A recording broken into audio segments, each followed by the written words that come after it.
My name is Apoorva Dhingra, and I come from a public policy, international relations, and governance background, and I am originally from Delhi.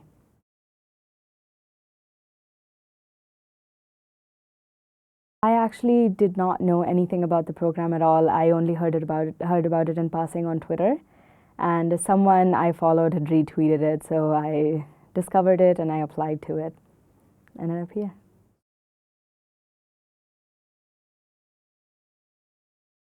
I came here at a time where I'd already been abroad for quite a few years, and I was looking to return to India and figured that an institution like IIHS would be a good place for me to come back to. And as a learning and also slightly practice-based program, I figured I would get the kind of learning that I need to reground myself in an Indian context, and then also see what kind of practice area I want to pursue in the future.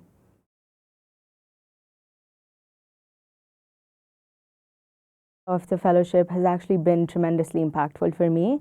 As I was saying earlier, that this is a very interdisciplinary program, but in very different ways as opposed to my undergrad. And the fact that we have architects, planners, engineers, sociologists, lawyers on in the class has inspired a lot of different sort of learning. So I'm not just learning about inequality, for instance, in the way that I was familiar with it within the social sciences field. I'm also looking at how it literally manifests. So, for instance, I am working on a project that takes me to Indore quite a few times. And one thing that I've picked up from being surrounded by architects and planners is that now when I go to a basti for fieldwork, I'm not just seeing the caste, gender, religion dynamics of it and how they manifest in different ways. I'm also looking at the typology of houses. I'm also looking at whether sanitation exists or not. And that sort of thing is a direct result of obviously the things that were taught at IIHS, but also the fact that I've picked that up from the peers that come from a very varied background.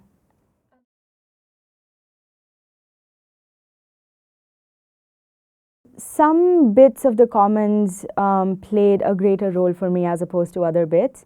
And similarly with the electives, like some of the electives that I took, I was deeply interested in. They, in fact, were one of the reasons why I came to UFP in the first place. But then other things sometimes didn't fit as well. But in the end, it sort of, when I looked at it retroactively, then I was like, okay, yes, this fits really well. So for instance, ecology and infrastructure were two very new topics for me in the commons term. And those weren't things I was familiar with at all. And my learning curve as a result actually ended up being not as steep because those were really, really different foundational concepts. I picked up things here and there, but I didn't think that that stuck with me as much as like identity, planning, and all of those other things did. Similarly with Practica, it started off as a pretty like unfamiliar experience because the fieldwork that I've conducted in the past has been very managed in the sense that you know your field, you sort of have a sense of the research question that you have, and then you arrive to the field to see how it can speak to you, whereas here the process was turned entirely.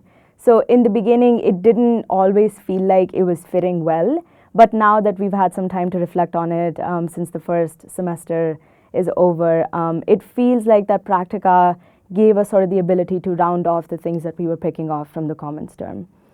Similarly with the project now, there are a few things now that I'm doing in my project that I can relate to, but structure-wise, I think because my project focuses very heavily on housing security and tenure rights, I think I would have been better equipped to take up this project if I'd already had my housing elective, which is starting next week. So maybe after that, I'll feel a little more prepared.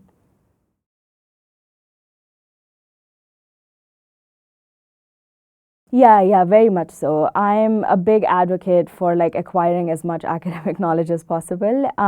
But even in terms of the kind of electives that we've been offered, so for instance, we just got done with an elective on digital labor markets that talked a lot about the digital economy, platform economies, how they're not just changing the way like our lives are lived, but how they're changing the way we think of labor, the way we think of capital, the way we think of all of these different things.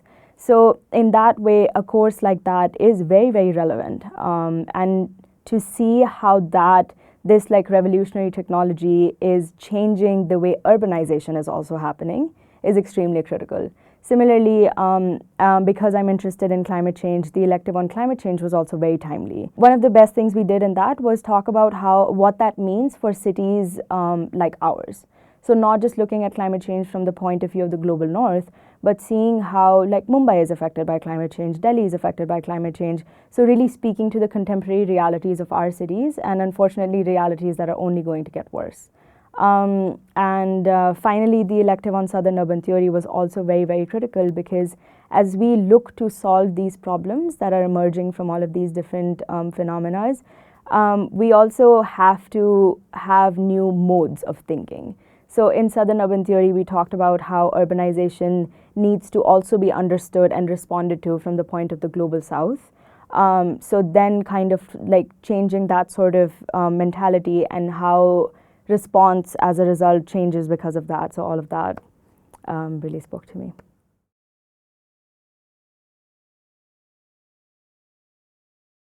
I think it's a very useful thing to have, in the sense that you should have the opportunity to practically apply the things that you're picking up here. So in that way, it's a really good thing. I'm not 100% sure about what I want to do yet. I've applied to a few places, but I come from a very like desk-based, research-heavy background, and I realized that I would like to spend some more time on the field.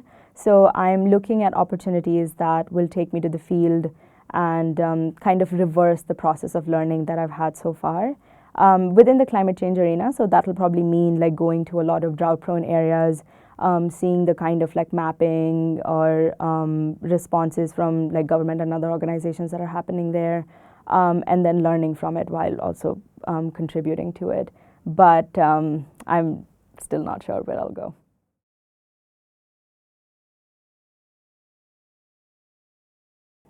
For me, it sort of worked not having a lot of prior knowledge about UFP. IIHS I knew a bit about already, which is why I felt comfortable making this like big leap. But for future applicants, I would say that do look at the electives very carefully, the kind of electives that are offered. Do look at the commons, and really see how that can fit into what you are doing currently and what you would like to do in future. So for me, I have been in the public policy governance field for a while, and now topically I know I want to pivot to climate change a little bit more. I want to start thinking about climate change and sustainability. So the fact that within the electives these things were being offered really influenced my decision to come. So I would say like have these sorts of inquiries, have these curiosities, and see if IIHS and UFP can match that for you. And actually, this doesn't just have to be for classes either. If you see some of that translated in the live projects that are happening here, if you see some of that translated in the kind of work that the faculty members are doing here, then that can also be extremely helpful. So basically just like take the time to go to the website as much as possible and keep those like inquiries intact, because you can come here and talk to all of these amazing people and really chart out your path after this.